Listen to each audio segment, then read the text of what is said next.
श्री स्वामी समर्थ कथा 3. गणपत आणि वंदना नावाचं एक जोडपं होतं. त्यांचा उदरनिर्वाह म्हशीच्या दुधाच्या विक्रीपासून होत होता. त्यांच्याकडे 3 म्हशी होत्या. पहिली सोना, दुसरी चांदी आणि तिसरी रुपा. त्यात चांदी वांज असल्याने वंदनाच्या डोळ्यात खटकायची. एका रात्री चोर त्यांच्या 3 म्हशी नेतात.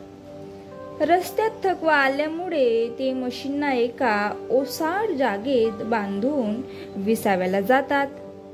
इकडे गणपत स्वामींकडे येऊन म्हशी चोरल्या गेल्या म्हणून सांगतो.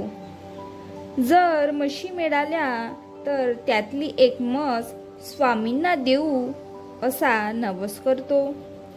स्वामी त्याला जमिनीत म्हशी कुठे आहे ते दाखवतात.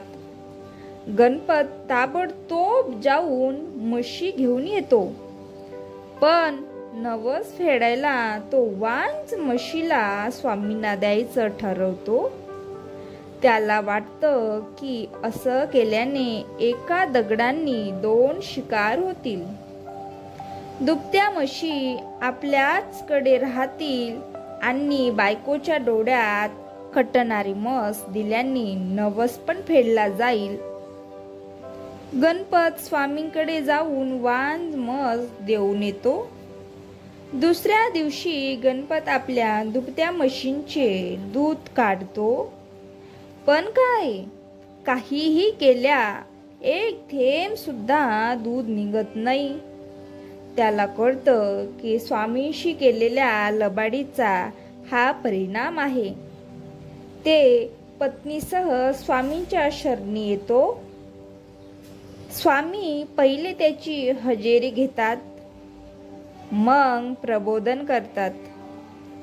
अशा स्वतःवर अवलंबून राहू नको. शाश्वत केवळ एक हरिनाम आहे, दत्तनाम आहे. आपला भार ईश्वरावर सोडून मोकळा हो. ईश्वर काळजी वाहील. पण आपल्या कर्तव्याकडे मात्र दुर्लक्ष करू नको. श्री स्वामी समर्थ.